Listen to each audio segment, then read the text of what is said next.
Samedi soir, dans la banlieue de San Salvador, en Amérique centrale.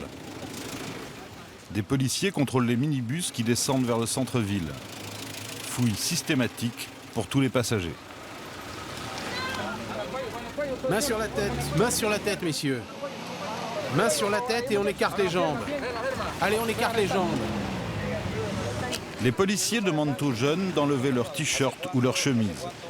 Ce qu'ils cherchent, ce sont les tatouages, preuve de l'appartenance à un gang. Les gangs ici sont tellement dangereux que la loi permet d'arrêter préventivement quiconque reconnaît en faire partie. Ce jeune tatoué du sigle d'un gang risque 3 années de prison. Pour l'instant, nous avons capturé 19 individus appartenant à la Mara 18. Ils contrôlent ce secteur à 90%. Les Maras, c'est ainsi que l'on appelle les gangs au Salvador. Il existe 2 gangs principaux, la Mara 18 et la Mara Salvatrucha, la MS. La principale raison d'être de la MS et de la M18, c'est de se faire la guerre. Quartier par quartier, rue après rue, pour le contrôle du territoire. À l'arrivée au commissariat ce soir-là, la majorité des jeunes interpellés font partie de la M18. Viens ici. Hein? Pourquoi tu te chies dessus? Pourquoi tu te pisses dessus? Mais il y en a un qui appartient à la MS, le gang rival. Pourquoi tu l'insultes? Il m'a traité de planqué, il m'a dit de dégager. Il est fou. Ici, c'est la M18 qui contrôle. La 18, c'est tout. C'est la M18 qui domine tout le Salvador. La 18. Et lui, c'est qui? Lui, c'est un MS. Une merde sèche, une mauviette. C'est nous qui contrôlons ici.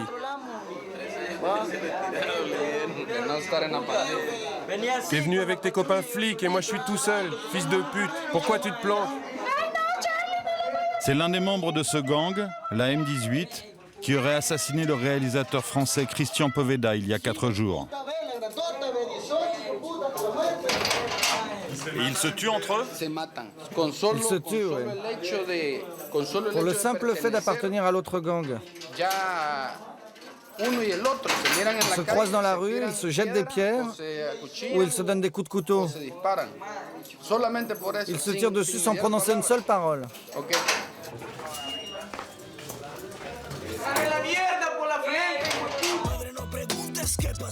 Chaque année, la guerre entre les Maras au Salvador fait plus d'1 millier de victimes.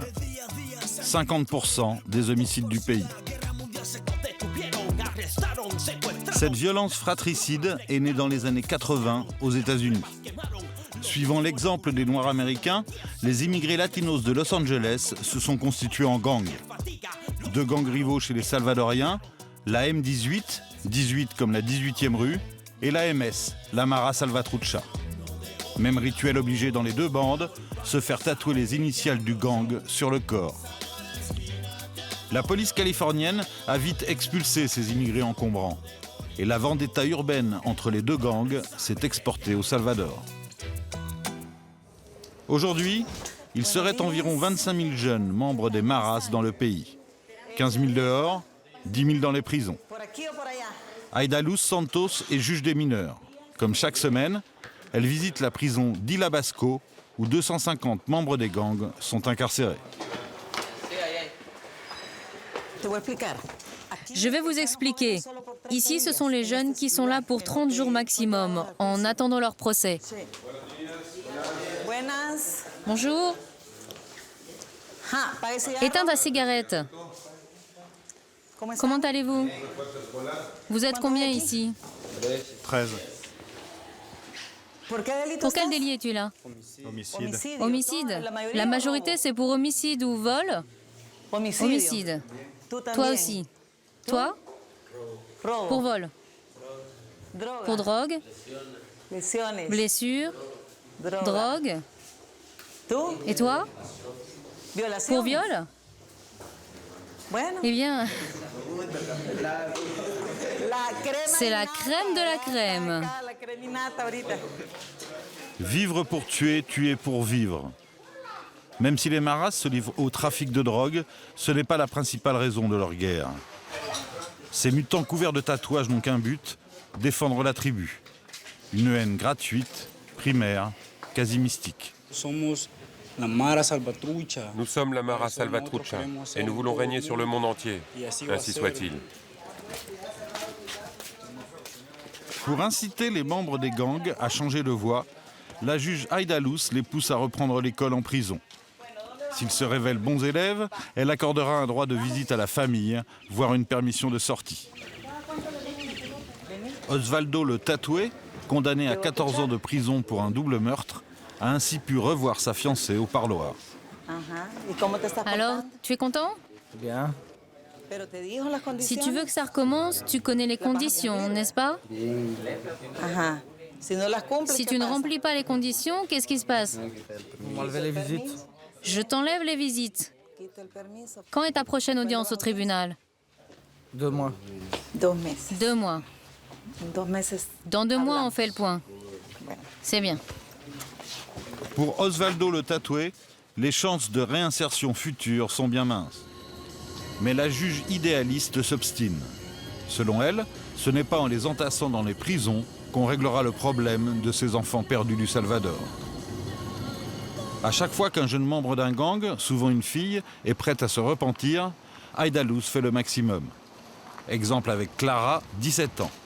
Il y a 6 mois, avec une dizaine d'autres membres de la M18, Clara a lapidé à mort 3 jeunes de la MS. Condamnée à 5 ans de prison, la jeune fille affirme aujourd'hui qu'elle a changé. Je regrette. Je n'aurais pas dû participer à ce crime, mais quand on est dans la rue, on ne pense pas. Je ne pensais plus. À un moment, je me suis rendu compte que tout cela n'était pas bien. J'ai réfléchi. Je veux changer. Je veux être quelqu'un d'autre. Clara vient de Soyapango, l'une des banlieues sinistrées qui entourent la capitale San Salvador. Ici, il n'y a ni eau courante, ni éclairage public.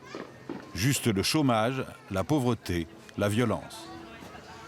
Les jeunes en rupture familiale plongent dans l'enfer des maras pour trouver une identité.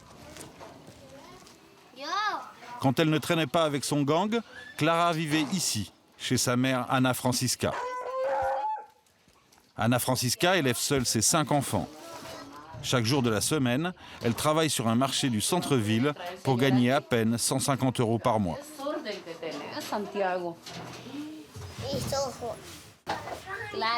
Clara. Regardez, c'est Clara, quand elle était au jardin d'enfants. Elle allait rentrer en primaire, elle travaillait bien. Elle voulait rentrer dans un bon collège et avoir de bonnes notes. Qu'est-ce qui s'est passé alors? Les mauvaises amitiés. Un jour, quelqu'un arrive et lui met les mauvaises idées dans la tête. Il n'y a pas qu'à Clara que ça arrive. Ils sont nombreux, les jeunes qui se perdent comme Clara. Les mauvaises amitiés? Pas seulement. Quand son mari l'a quittée il y a 5 ans, Ana Francisca a sombré. Faute d'argent pour le bus et les livres, elle a cessé d'envoyer ses enfants à l'école. Quelquefois, je me dis que c'est de ma faute, parce que je l'ai laissée trop souvent seule. Le jour où j'ai réalisé, elle faisait déjà partie de la Mara.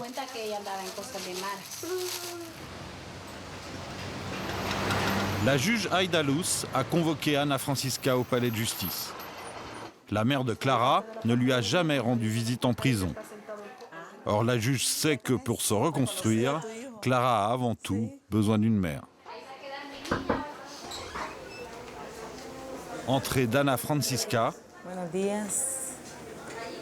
La mère et la fille ne se sont pas vues depuis 6 mois.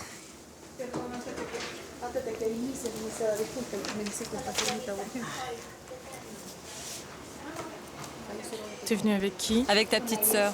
Et ma grand-mère? Elle n'a pas pu venir.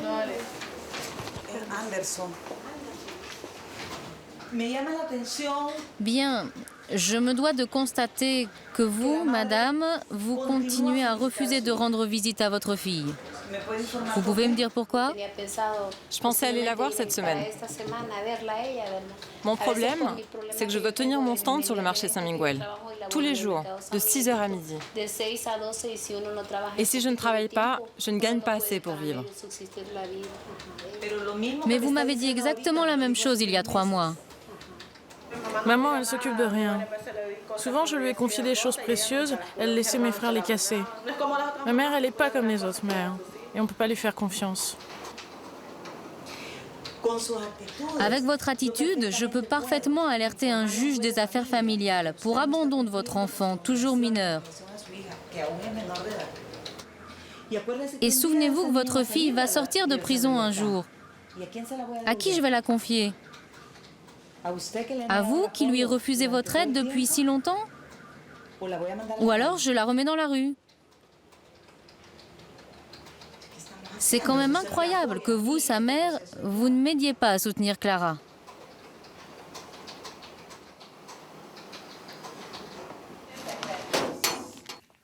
Les filles sont 5 fois moins nombreuses que les garçons dans les Maras et leurs tatouages sont souvent cachés. Mais elles sont, elles aussi, dévouées corps et âme à l'ultraviolence du gang.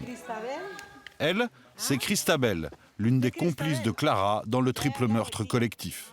La juge veut convaincre Christabel de renoncer à la Mara comme son amie. Mais c'est plus dur. Au tribunal, la jeune fille a juré qu'elle appartiendrait au gang jusqu'à sa mort et fièrement raconté comment elle avait donné des coups de couteau avant de jeter des pierres pour achever ses ennemis. Tout ce que j'ai appris, je l'ai appris dans la rue. Et j'ai appris des tas de choses. Tu as appris à tuer? Oui. Et tu t'en sentais capable? Oui, au début, j'avais peur. Je tremblais de partout. Mais après, en groupe, on se sent plus courageuse. On n'est pas seul. En plus, souvent, on prenait de la drogue avant de sortir. Comment on peut arrêter la guerre entre les deux gangs? Je ne sais pas en réalité. Pour 2 chiffres, pour 2 lettres, on se déteste. Pour 2 lettres, on enlève la vie. Pour de vrai, à un être humain.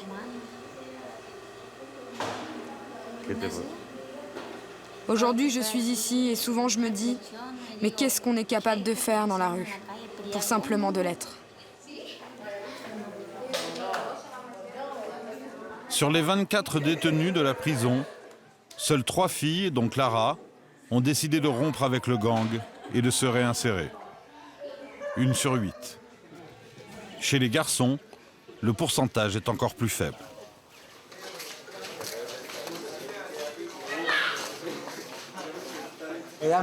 Ça y est, je vais être libéré. J'ai fini ma peine. Il me reste 2 mois. Et qu'est-ce que tu vas faire? Tu vas rester dans la Mara? Pour toujours. Jamais je n'ai pensé quitter la Mara. Parce que tu vois, c'est jusqu'à la mort. Nous sommes tous fous pour notre quartier, jusqu'à la mort. Durant la semaine de notre séjour, 12 jeunes sont morts, victimes de la guerre fratricide des Maras. Pourtant, les arrestations se multiplient et les prisons sont pleines. Mais la vendetta des tatoués continue.